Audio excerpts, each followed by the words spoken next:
प्रिय छात्रों, आज हम उत्तरी अमेरिका महाद्वीप के प्रमुख औद्योगिक प्रदेशों के बारे में चर्चा करेंगे।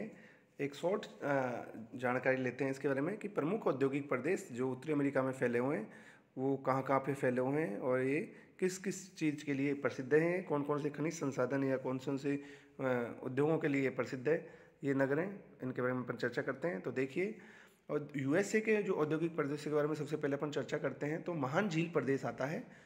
यह महान झील प्रदेश है वो सबसे विकसित औद्योगिक प्रदेश माना जाता है जो कि लोहा इस्पात उद्योग के लिए प्रसिद्ध है। और इस जो महान झील प्रदेश का औद्योगिक प्रदेश है वहाँ पे जो प्रमुख केंद्र हैं, जो कुछ मुख्य औद्योगिक केंद्र हैं जिसमें शिकागो है, डेट्रॉयट है, डुलुथ है, गैरी है, बफेलो है, क्वीनलैंड है, ये मुख्य औद्योगिक केंद्र हैं। और न्यू इंग्लैंड क्षेत्र आता है एक औद्योगिक प्रदेश यूएसए में ही, जिसमें यह लोहा क्षेत्र इस्पात उद्योग के लिए प्रसिद्ध है। यह क्षेत्र भी न्यू इंग्लैंड जो कि यूएसए के उत्तर और उत्तर पूर्वी भाग में स्थित क्षेत्र है। यह मुख्य केंद्र इसका बोस्टन है। अब देखिएगा पूर्वी तटीय क्षेत्र, पूर्वी तटीय क्षेत्र में यूएसए की जो पूर्वी भाग अटलांटिक महासागर के तटवर्ती क्षेत्रों में आता है यह क्षेत्र, जो कि लोहा इस्पात उद्योग के लिए प्रसिद्ध है।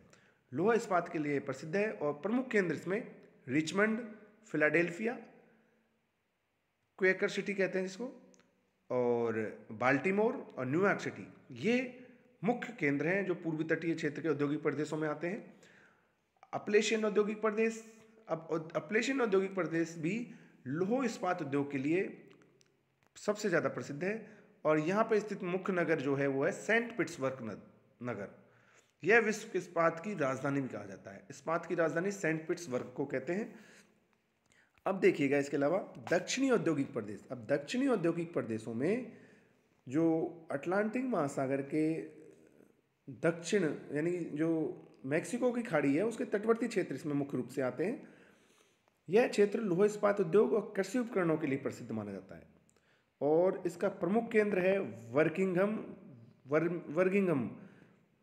वर्मिंघम जो कि लोह इस्पात उद्योग के लिए प्रसिद्ध है और इसको दक्षिण का पिट्सबर्ग भी कहा जाता है। ह्यूस्टन जो है वो कृषि उपकरणों के लिए प्रसिद्ध है।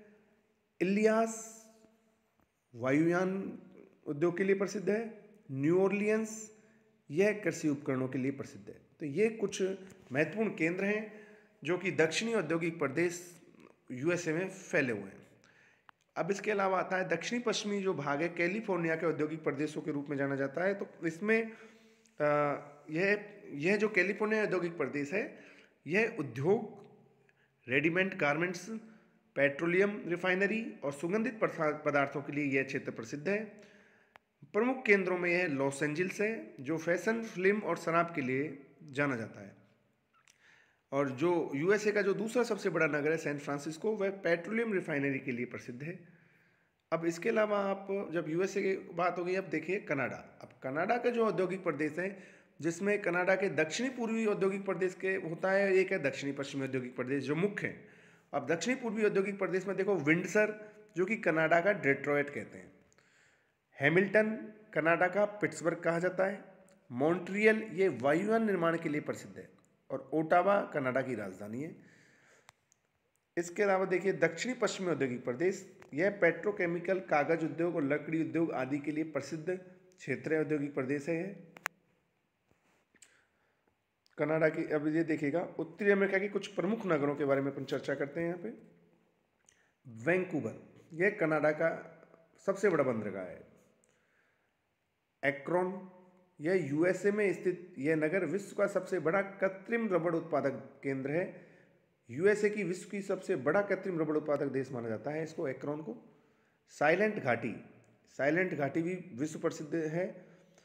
कैलिफोर्निया में स्थित यह क्षेत्र कंप्यूटर सॉफ्टवेयर इंडस्ट्री के लिए विश्व प्रसिद्ध है। इसके अलावा फ्लोरिडा प्रायद्वीप, फ्लोरिडा प्रायद्वीप यह अंतरिक्ष यान भेजने के लिए यहाँ पे नासा का केंद्र बना हुआ है इस प्रायद्वीप पर।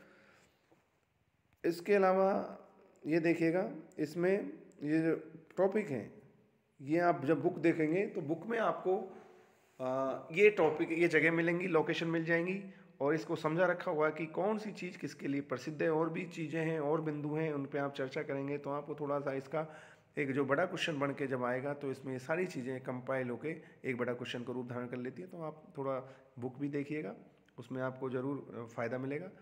और कुछ आपको कोई समस्या हो तो आप मेरे से संपर्क कर ही सकते हैं। धन्यवाद।